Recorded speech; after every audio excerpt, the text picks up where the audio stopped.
10월을 맞이했습니다. 9월달 우리가 온전함에 대한 주제를 가지고 계속 9월달 한 달 동안 말씀을 나눴는데요. 우리는 기왕에 예수 믿는 사람이라면은, 또 기왕에 우리 모든 그리스도인들이 예수님의 제자라면은 온전한 제자가 되어야 할 줄로 믿습니다. 온전하다라는 것은 완벽하다라는 뜻이 아니라 올바르다라는 뜻이 더 가깝습니다. 그러니까 우리가 올바른 참된 그리스도인이 되어야 한다는 거죠. 참된 주님의 제자가 되어야 한다는 것입니다. 그러기 위해서는 우리가 그리스도인의 언어를 사용할 줄 알아야 되고요. 그죠? 그리고 말씀도 온전히 제대로 잘 들어야 된다는 거죠. 말씀을 제대로 듣기 위해서는 경청해야 되고요. 그죠? 그래서 우리가 말씀 들을 때 졸면은 안 되는 거예요. 졸면은 경청이 안 되잖아요. 그죠? 경외하는 마음으로 우리가 말씀을 들어야 되는데, 그러니까 우리 지금 빨리 옆에 주무시는 분들 깨우세요. 깨우셔서 이제는 서로 도와줘야 돼요. 여러분 보면 이상하게요. 제가 예전에 서울에서 이제 막 교회로 다시 돌아와서 이제 그때는 우리가 성가대라고 했는데, 성가대에 섰을 때 제 옆자리에 앉으신 집사님이 얼마나 잠을 잘 주무시는지, 저도 뭐 왕년에 잠 좀 자봤기 때문에 그거는 낯설지는 않았는데, 문제는 뭐냐면 이제 정신 차리고 예배를 드리려고 마음을 먹었는데도 옆에서 주무시니까 나도 졸린 거예요. 그래서 그냥 전염이 되더라고요. 이상하게 졸음은. 그래서 여러분, 우리가 옆에 사람에게 유익을 주는 사람이 돼야지 폐를 끼치는 사람이 돼서는 안 될 줄로 믿습니다. 아멘. 그래서 온전히 듣기 위해서는 경청해야 돼요. 하나님 말씀을 정말 하나님의 말씀으로 들어야 됩니다. 여러분, 제가 여기서 목숨을 걸고 하나님의 말씀을 증거할 때 저 개인의 사상을 말하려고 하지 않습니다. 제 개인의 어떠한 뭔가 좋은 이야기를 여러분들에게 들려주려고 하지 않습니다. 여기서 우리가 말씀하고 있는 예수 생명의 떡을 여러분들에게 나눠드리려고 하는 거예요. 그것이 뭐냐면 하나님 말씀인 것입니다. 여러분, 하나님 말씀 들을 때 정말로 하나님 말씀으로 들으시기를 주님의 이름으로 축원합니다. 그게 경청하는 자세가 돼야 되는 거죠. 그리고 마음에 새기고, 그리고 그 말씀 들은 대로 우리가 살아내야 돼요. 삶 속에서. 그것이 말씀대로 행하는 것, 말씀을 실천하는 것입니다. 그래야지 우리가 온전한 말씀 듣기를 할 수 있는 것입니다. 지난 주일에는 우리가 온전한 믿음을 가진 한 사람의 이야기를 통해서 우리가 많은 도전을 받았습니다. 너무나 잘 알고 있는 백부장의 믿음이었죠. 가버나움의 한 백부장이 자기의 사랑하는 종이 병들었을 때, 그는 예수님의 소문을 듣고 예수님을 모시면은, 예수님께서 와서 도와주시면은 이 종이 나을 거라는 확신을 가지고, 믿음을 가지고 예수님을 모시게 됐습니다. 그런데 예수님이 오시는 과정 속에서 백부장은 예수님을 오시는 것을 만류를 합니다. 예수님, 우리 집에 오시는 것을 우리가 감당할 수가 없습니다. 또한 제가 나아가서 예수님을 맞이하는 것도 감당할 수가 없습니다. 왜 그러냐면 그 백부장은 유대인의 법을 잘 알고 있었기 때문에 유대인에게 이방인인 자기가 와서 대접을 하는 것도 결례가 되고 여러 가지 문제가 되고 또 예수님에게 비방거리가 된다는 것을 알기 때문에 예수님을 배려하기 위해서 그렇게 했던 것을 보게 됩니다. 그러면서 했던 말이 예수님을 깜짝 놀라게 했죠. 그 말이 뭡니까? 말씀만 하옵소서. 한번 따라 하시겠습니다. 말씀만 하옵소서. 네. 말씀이면 된다는 거예요. 말씀 한마디면은 내 종의 병이 나을 줄로 믿습니다. 할렐루야. 왜냐? 그 백부장은 예수님을 하나님으로 인정을 했던 거예요. 하나님께서 천지를 창조하실 때 말씀으로 창조하셔서 말씀대로 이루어진 것처럼 예수님도 하나님의 아들이시니까 말씀만 하시면은 말씀대로 되어질 줄로 믿었던 거예요. 이 믿음이 예수님을 감동시켰죠. 내가 이스라엘 가운데서도 이만한 믿음은 본 적이 없다. 여러분, 이런 칭찬받는 믿음의 사람들 되시기를 주님의 이름으로 축원합니다. 그러려면은 다시 한번 우리가 말씀을 들을 때 어떤 자세로 말씀을 들어야 되는지 다시 한번 우리 자신을 돌아봐야 된다는 거예요. 여러분, 하나님의 말씀을 지금 듣습니다. 하나님의 말씀을 하나님의 말씀으로 들으시기를 주님의 이름으로 축원합니다. 저 자신도 웬만하면은 예화도 제가 다른 데 바깥에 있는 이야기를 하지 않으려고 합니다. 왜? 자칫 잘못하면 세상 이야기를 가지고 하나님 말씀을 우리가 이렇게 설명을 하려고 하는데, 그것이 오히려 하나님의 말씀을, 그 순수한 말씀의 그 순수함을 깨뜨릴 수가 있기 때문입니다. 그래서 오직 하나님의 말씀만을, 성경을 토대로 이제 전하려고 합니다. 여러분, 하나님의 말씀으로 잘 받으시기를 주님의 이름으로 축원합니다. 오늘도 이 말씀에 대한 주제가 계속됩니다. 지난 주일날 이 백부장의 믿음이 주님 말씀에 대한 믿음이었거든요. 말씀만 하시면 됩니다. 말씀만 하시면은 내 종이 병이 고침받을 줄로 믿습니다. 할렐루야. 나도 군인인데 내 부하들을 가라 하면 가고 오라 하면 오고 하라고 하면 합니다. 주님이 말씀하면은 이 병만은 쫓겨갈 줄로 믿습니다. 할렐루야. 그래서 이 말씀에, 예수님의 말씀의 권위를 인정한 사람이, 제대로 인정한 사람이 바로 백부장이고요. 이제 이어서 오늘 그 사건 이후에 계속 11절 이하 17절까지 나오는 내용은 예수님께서 이제 가버나움을 떠나서 이제 갈릴리 좀 남쪽으로 내려오셔서, 가버나움은 갈릴리 북쪽에 있거든요. 그런데 가버나움 남쪽으로 내려오셔서 이 나인성이라는 한 성읍으로 가시게 되는데, 이 나인성에 들어갈 때 많은 제자들과 따르는 무리들이 있었는데요, 성문 앞에서 또 다른 무리를 만나게 됩니다. 예수님을 따르는 무리와 또 다른 무리가 만나게 되는데, 그 또 다른 무리는 어떤 무리였냐면 장례 행렬이었습니다.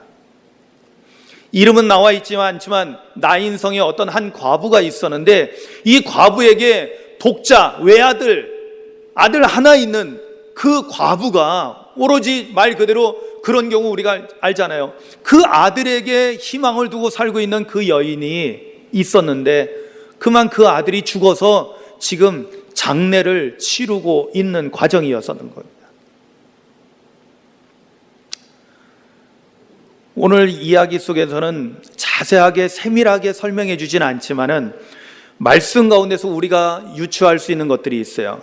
여러분, 그 장례 행렬에서 그 아들을 잃은, 외아들을 잃은, 독자를 잃은 그 어머니는 어떤 모습으로 그 장례 행렬을 따라가고 있었을까요? 정말로 슬픔과 아픔과 애통함으로 슬피 울면서 그 장례 행렬을 따라가고 있었을 것입니다. 우리가 어떻게 알 수 있냐면 13절에 보면 주께서 과부를 보시고 불쌍히 여기사 울지 말라고 말씀하셨어요. 그 말씀 속에서 알 수 있는 것은 그 과부가 아들을 잃고 하나밖에 없는 독자를 잃어버리고 이제 홀로 남아서 너무나 슬피 울고 그 길을 따라가고 있는 그 모습을 우리는 상상할 수 있다는 것입니다. 그런데 놀랍게도 예수님께서 그 여인을 불쌍히 여기시고, 그리고 지나가는 장례 행렬을 멈추게 하시고 죽은 자에게 말씀하셨습니다. 죽은 자에게 말씀하셨어요. 명령하셨어요. 청년아, 일어나라. 할렐루야. 사실 제가 지난주일 말씀 준비하면서 이 본문 말씀 먼저 봤거든요. 사실 지난주일 청년주일이었기 때문에 이 말씀을 가지고 본문으로 삼았으면 좋겠다 그런데, 그건 너무나 제가 인위적인 제 생각인 것 같아서 그냥 성경을 그대로 따라왔습니다. 그 청년을 향해서 예수님 말씀하시기를, 청년아, 내가 네게 말하노니 일어나라. 일어나라. 주님의 말씀이 떨어지니까 죽어서 장례를 치르고 있던 그 과정 가운데 있던 그 죽었던 청년이 그 자리에서 일어났어요. 그리고 말을 했어요. 여러분, 말을 한다는 것은 살아서 숨을 쉬고 그저 의사소통이 된다는 건 완전히 살아났음을 의미합니다. 완전히 그 청년이 다시 살아나서 예수님은 살아난 그 아들을 그 슬피 우는 어머니에게 다시 돌려줬다고 오늘 성경은 말씀하고 있습니다. 여러분, 이 슬피 울던 어머니는 얼마나 처음에는 놀래기도 했지만 얼마나 기뻤을까요? 여러분, 주님의 말씀을 듣는 저와 여러분들에게 이런 기쁨이 충만하기를 주님의 이름으로 축원합니다. 아멘. 자, 그런데 오늘은요, 이 예수님께서 나인성 과부의 외아들, 죽은 외아들을 살리는 이 사건을 통해서요, 오늘 말씀을 잘 한번 살펴보려고 합니다. 왜냐하면 이것이 우리에게 어떤 유익이 되느냐, 오늘날 이 21세기를 살아가고 있는 우리에게는 어떤 상관관계가 있느냐라는 것을 말씀을 잘 살펴봄을 통해서 우리가 배울 수 있게 되기 때문입니다. 저는 이 나인성 과부의 죽었던 아들이 다시 살아나게 된 과정을 세 단계로 보았습니다. 이 세 단계 과정을 보면은, 아, 이렇게 해서 이 죽었던 사람이 살아날 수 있었구나라는 것을 우리가 알 수 있는데요. 그 첫 번째 단계는 뭐였냐면은 첫 번째 과정입니다. 여러분, 이건 정말 중요해요. 왜냐하면 우리에게도 그대로 적용될 수 있기 때문에 그래요. 첫 번째 과정은 뭐냐면 바로 11절, 12절입니다. 거기에 보면 그 후에 예수께서 나인이란 성으로 가실새 제자와 많은 무리가 동행하더니 성문에 가까이 이르실 때 사람들이 한 죽은 자를 메고 나오니 이는 한 어머니의 독자요 그의 어머니는 과부라. 그 성에 많은 사람도 그와 함께 나오거늘. 여러분, 우리 그리스도인들은요, 우연이라는 게 없습니다.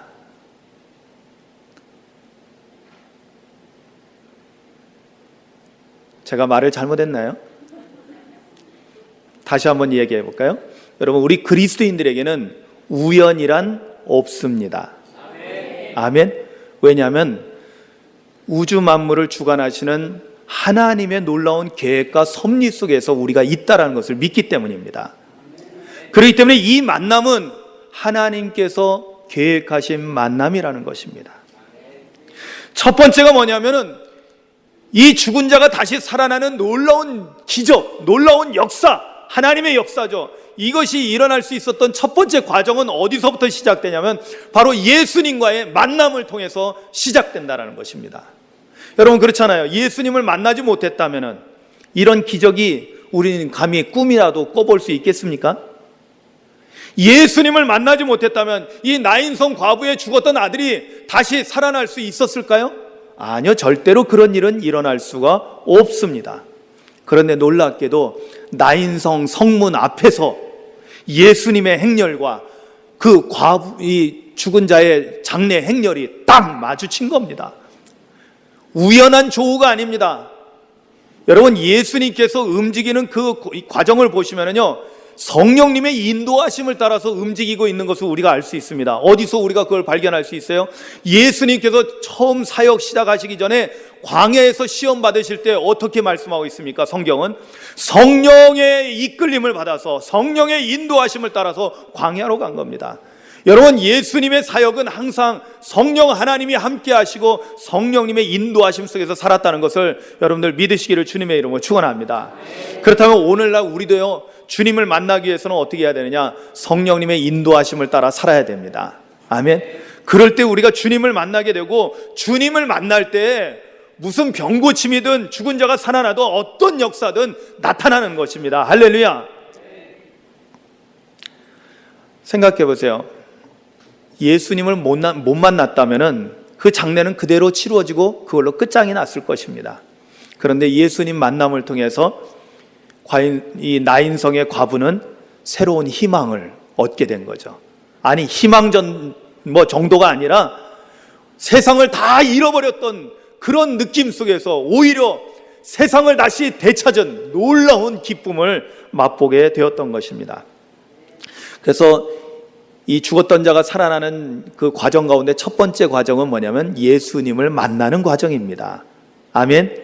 여러분, 우리들도 뭔가 하나님의 놀라운 은혜를 입고 하나님의 놀라운 기적을 경험하고 하나님의 놀라운 복을 체험하기 위해서는요, 가장 중요한 것이 뭐예요? 예수님을 만나는 거예요. 그게 하나님을 만나는 겁니다. 여러분, 이 만남이 없이는, 여러분, 교회를 다니면서도요, 참 안타까운 사람이 있어요. 교회는 오래 다녔는데 하나님을 만난 경험이 없어. 예수님을 만난 경험이 없어요.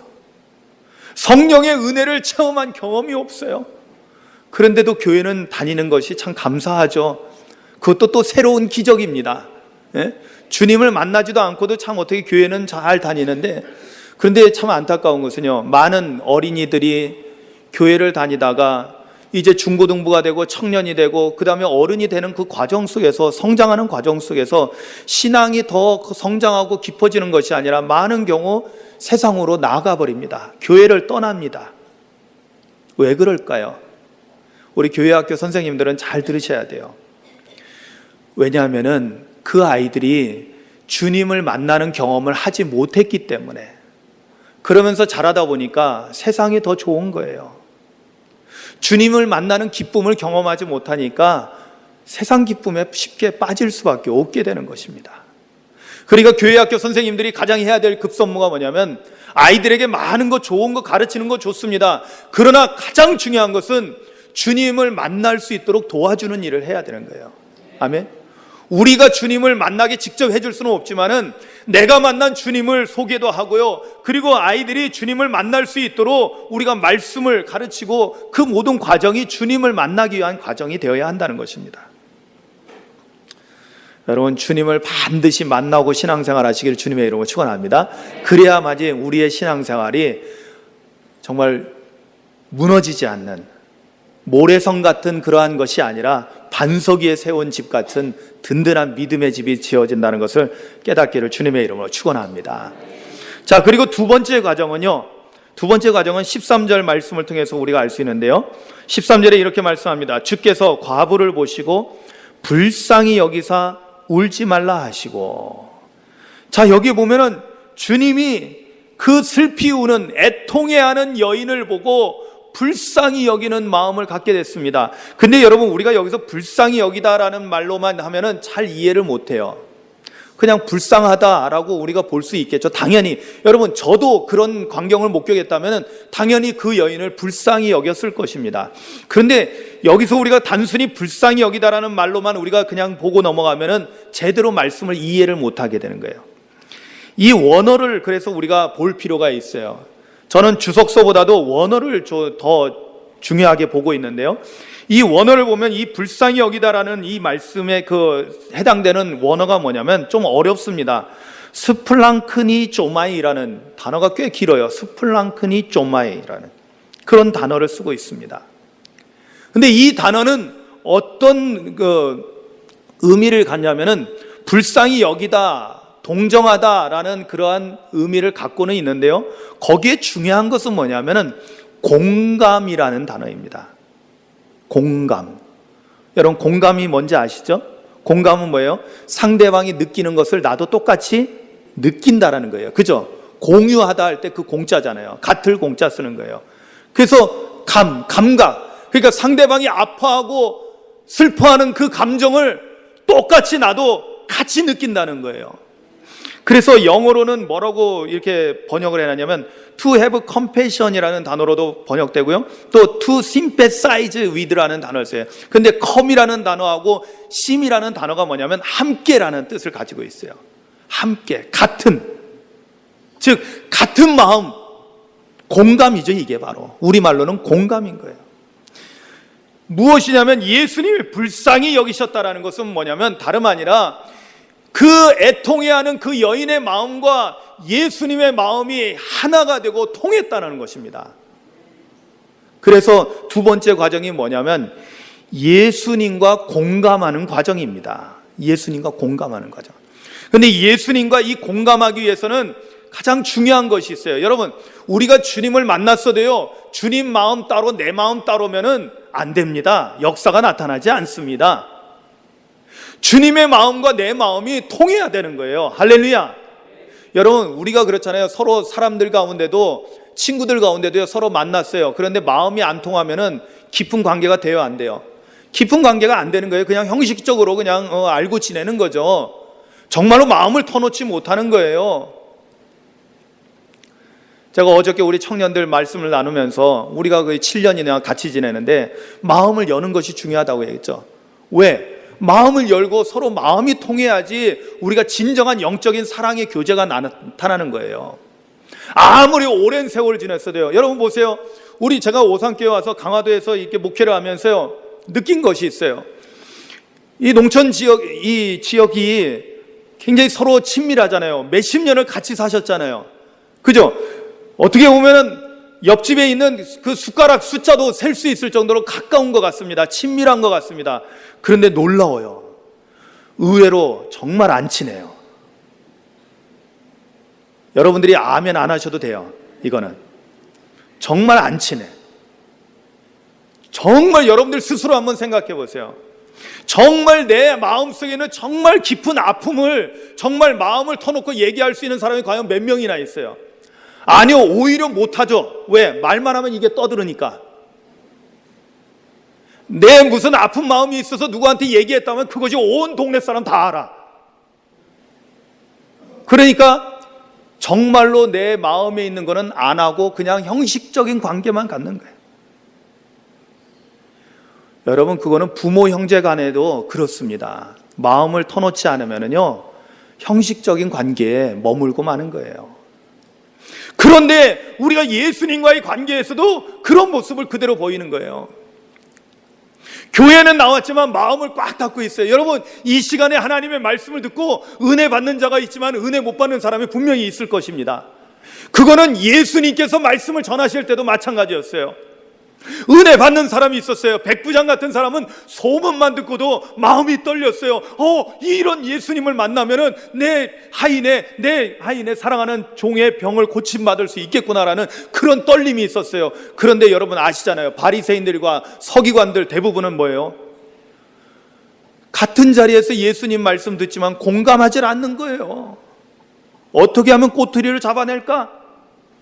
어떻게 하면 문제를 삼을까? 저놈을 어떻게 하면 잡아 죽일까? 이것만 생각하고 있었던 거죠. 사랑하는 성도 여러분, 주님과 공감할 수 있는 우리 모두가 될 수 있기를 간절히 소망합니다. 주님을 만났어요. 그러나 그 만남으로 거기서 다 되는 것이 아니에요. 그 만난 다음에는 주님과 마음이 통해야 돼요. 그런데 주님과 마음이 통하기 위해서는 우리에게 필요한 것이 있어요. 뭐냐면 여러분, 성경에서 보면은 우리에게 가르쳐주는 놀라운 것들이 있어요. 그건 뭐냐면 하나님을 만났을 때의 사람들의 반응이에요. 여러분, 우리가 오래전에 다 알고 있는 내용이죠. 베드로가 예수님을 배에 태우고 주님께서 깊은 곳에 가서 그물을 던지라고 했을 때 이제 이 어부들의 상식에는 이제 고기를 잡을 시간이 다 지난 거예요. 그렇지만 주님의 말씀에 의지해서 깊은 데 가서 그물을 던졌더니 어떻게 해요? 고기가 찢어질 정도로 많이 잡혔어요. 그러면서 베드로가 깨닫는 거예요. 지금 여기에 계신 분이 그냥 우리랑 똑같은 인간이 아니다. 하나님의 권능을 가진 자다. 신이다라는 것을 알아차린 거예요. 그래서 그 다음에 뭐라고 얘기합니까? 주여, 나에게서 떠나소서. 이 죄인에게서 떠나소서. 나는 죄인입니다라고 고백합니다. 나는 죄인입니다. 이게 뭐냐면 우리가 하나님 앞에 서게 되면은 우리 자신의 진면목을 보게 되는데 무엇을 보게 되느냐? 나의 더럽고 추한 죄인의 모습을 발견하게 되는 거예요. 그렇기 때문에 예수님을 만난 사람의 올바른 반응은 뭐냐면요, 애통해하는 마음이 생겨야 되는 거예요. 왜? 죄인이 하나님을 만나면은 그 죄 때문에 죽는 거거든요. 두렵고 떨리는 거예요. 나의 이 허물을 보는 거예요. 그러니까 애통해하는 거예요. 여러분, 성경에 보면은 이 애통에 대해서 많은 말씀들을 하고 있는 것을 보게 됩니다. 예수님께서 마태복음 5장에서 팔복을 말씀하시면서도 4절에 가서 애통하는 자는 복이 있나니 그들이 위로를 받을 것이라고 했어요. 할렐루야. 이건 뭐예요? 애통하라는 거예요. 왜? 하나님 앞에서 우리의 죄를 발견하고 가슴을 치고 아파하고 슬퍼해야 돼요. 통회하고 자복하는 길로 나아가야 된다는 거죠. 또 주님을 위해서 살다가 아픈 일이 생겨요. 주님 때문에 생기는 그런 아픔이 있습니다. 그러나 그런 자들이 하나님의 위로를 받게 된다는 거예요. 할렐루야. 또 야고보서 4장 9절에도요 놀라운 말씀이 나오죠. 그 앞전에는 뭐가 나오냐면은 마귀를 대적하라, 하나님을 가까이 하라, 이 말씀이 나오고, 그러면서 뭐라고 말씀하냐면 슬퍼하며 애통하며 울지어다. 이게 뭘까요? 아니, 왜 신앙생활 잘하면 항상 해피해야 되는 거 아닌가요? 항상 기쁘고 즐겁고 해야 되는 거 아닌가요? 그런데 아니에요. 그거는 그 다음이에요. 그 다음. 여러분, 이 나인성 과부가 처음에는 애통해했지만은 예수님의 놀라운 은혜를 힘입어서 그 다음에는 기쁨이 됐어요. 그러나 그 전에는 뭐 해야 돼요? 예수님을 만났을 때 우리가 처음에 나타내야 될 반응은 뭐냐면 슬퍼하고 애통하며 눈물을 흘려야 된다는 거예요. 왜? 나의 죄됨을 발견해야 되니까. 그럴 때 우리의 마음이 주님께 전달되는 거예요. 그리고 주님이 우리를 불쌍히 여기시는, 그것이 뭐냐면 우리의 아픈 마음을 주님이 함께 공유해 주시는 거예요. 공감해 주시는 거예요. 그래서 긍휼을 베푸시는 거예요. 그래서 하나님의 역사가 드디어 나타나는데, 그 역사가 뭐냐면 마지막 세 번째 과정, 이것이 완성의 과정인데요, 그 세 번째 과정은 뭐냐면 주님이 말씀하시는 과정이에요. 그리고 우리는 그 말씀을 듣는 과정인 거죠. 14절에 보니까 드디어 예수님께서 말씀하십니다. 가까이 가서 그 관에 손을 대시니 맨 자들이 서는지라. 예수께서 이르시되 청년아, 내가 네게 말하노니 일어나라. 아멘. 자, 그렇습니다. 주님이 말씀하시니까 이것은 결정적인 것입니다. 주님이 이 나인성 과부의 장례 행렬을 목격했습니다. 만났습니다. 그리고 그 슬퍼하는 그 여인의 그 아픔을 주님도 공감하셨습니다. 그리고 드디어 그들을 향해서, 특히 죽은 자를 향해서 입을 열어 말씀하셨습니다. 말씀하시니 어떻게 돼요? 말씀하신 대로, 창조자 하나님의 능력이 그 말씀 속에서 나타나듯이 말씀하신 대로 죽었던 자가 다시 일어나게 된 것입니다. 할렐루야. 여러분, 우리가 잘 알다시피 요한복음 11장에 나사로, 죽었던 나사로 무덤에 아예 장사가 지내졌어요. 나사로 같은 경우는 아예 장례를 치렀습니다. 무덤에 들어간 지 나흘 됐다고 그랬어요. 죽은 지 나흘이 됐다는 거예요. 그런데도 예수님께서는 무덤 문을 치워라, 그리고는 무덤을 향해서 나사로야 나오너라. 할렐루야. 그러니까 나사로가, 죽었던 나사로가 주님의 말씀에 반응해서 일어나 홀로 걸어 나왔던 것입니다. 여러분, 예수님의 말씀은 능히 죽은 자도 살리는 말씀이라는 것을 믿으시기를 주님의 이름으로 축원합니다. 여러분, 성경을 믿는다면, 여러분, 우리가 믿음의 사람이라면 주님의 말씀을 믿어야 될 줄로 믿습니다. 오늘 예수님이 말씀하시면 죽은 자도 살아난다는 것을 여러분 믿으시기를 주님의 이름으로 축원합니다. 그렇다면 이 말씀을 우리가 어떻게 들어야 될까요? 여러분, 주님이 말씀하시면 내게도 그대로 이루어질 거라는 믿음을 가지고 여러분 말씀을 들으시기 바랍니다. 이것이 중요한 거예요. 말씀을 전하는 자나 말씀을 듣는 자가, 그래서 그 앞전에 뭐가 필요한 거예요? 공감이죠. 공감을 함으로 인해서 내 아픈 마음을 주님이 같이 공감해 주셨듯이 이제는 주님의 마음을 내가 같이 공감합니다. 주님 말씀하시면은 내게도 그대로 이루어질 줄로 믿습니다. 아멘. 그런 마음의 자세로, 그런 공감의 자세로 주님의 말씀을 듣는 거예요. 주님이 말씀하실 때 죽은 자가 살아난다는 것, 이미 성경이 우리에게 가르쳐주고 있습니다. 이제는 이것을 우리도 마음에 새기셔야 돼요. 그래요, 주님이 말씀하시면 되는구나. 주님이 말씀만 하시면 되는구나. 주님의 말씀이 이렇게 생명을 살리는 말씀이구나. 주님, 내게 말씀하시옵소서. 그로 말미암아 내 죽었던 영혼이 살아나게 하옵소서. 내 죽었던 심령이 살아나게 하옵소서. 여러분, 이런 마음 자세로 주님의 말씀을 들어야 될 줄로 믿습니다. 여러분, 살고자 하는 자는 예수님의 말씀을 반드시 들어야 한다는 것을 깨닫기를 주님의 이름으로 축원합니다. 여러분, 말씀이 선포되는 것이 왜 중요하냐? 말씀이 선포되는 곳마다 바로 죽었던 자가 다시 살아나는 역사가 나타나기 때문입니다. 여러분, 성경은 보면은요, 우리 일반적으로 세상에서 살아가고 있는 사람들이 성경에서는 살아있는 사람이라고 하지 않습니다. 세상 사람들은 다 우리가 살아있다라고 믿고 있어요. 그러나 주님이 보실 때는 그들은 이미 죽은 자입니다. 왜 그럴까요? 그들은 제가 얘기했죠. 꽃꽂이에 꽂혀 있는 꽃 같은 거예요. 우리 인생이 그렇다는 거죠. 뭐예요? 살아서 예쁘게 꽃을 피우고 있지만 여러분, 이것이 산 겁니까? 죽은 겁니까? 뿌리로부터 잘려졌기 때문에 이것은 시간 문제인 것입니다. 조금 며칠 지나다 보면은 다 시들어 죽었다라는 것을 증명합니다. 이 세상의 모든 인간이 그렇습니다. 생명의 근원 되시는 하나님으로부터 뿌리가 잘려져 나간 것입니다. 그래서 영이 죽었다라고 말을 하는 것입니다. 영이 죽은 자는 육신이 심판당할 때, 육신의 수명은 유한하잖아요. 시간 문제잖아요. 죽음을 당하면은 그걸로 끝나는 거예요. 심판을 받는 거예요. 그러나 예수님의 말씀이 우리 가운데 들어오게 되면 어떻게 될까요? 죽었던 영이 살아나는 거예요. 할렐루야. 그래서 우리는 영생을 누리는 자가 되는 거예요. 그래서 우리가 천국 백성이 될 수 있는 것입니다. 여러분, 천국 백성은 누가 누리는 건 줄 아세요?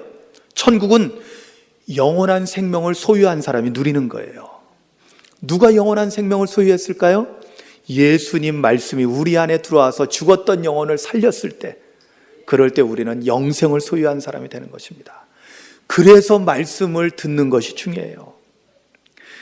우리가 교동문에 이 요한복음에 있는 말씀을 통해서 예수님은 나는 무엇다라고 이 여러 차례 말씀하는 가운데 특별히 우리가 기억해야 될 거, 오늘 성찬을 하는데 여러분 이 성찬이 중요한 게 뭔지 아세요?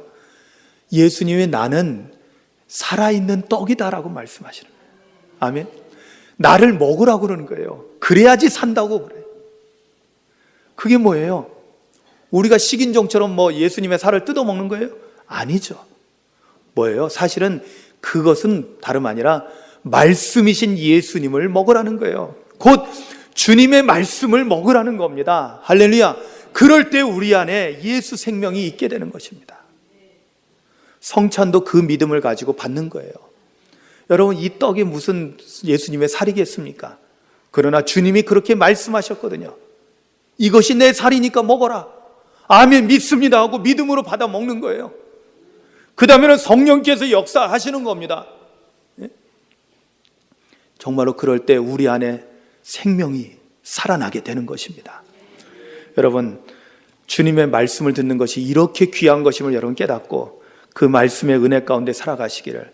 그래서 나인성 과부의 아들이 살아난 것으로 끝나지 않고 오늘날 저와 여러분들의 심령도 살아나고 또한 우리 주변에 내 사랑하는 가족들 가운데, 이웃들 가운데 죽었는데도 살아있다고 착각하고 있는 사람들, 죽은 영혼들도 살리는 역사가 말씀을 통해서 나타나는 그런 놀라운 기적이 우리의 삶 가운데 날마다 계속되어지기를 주님의 이름으로 축원합니다. 아멘.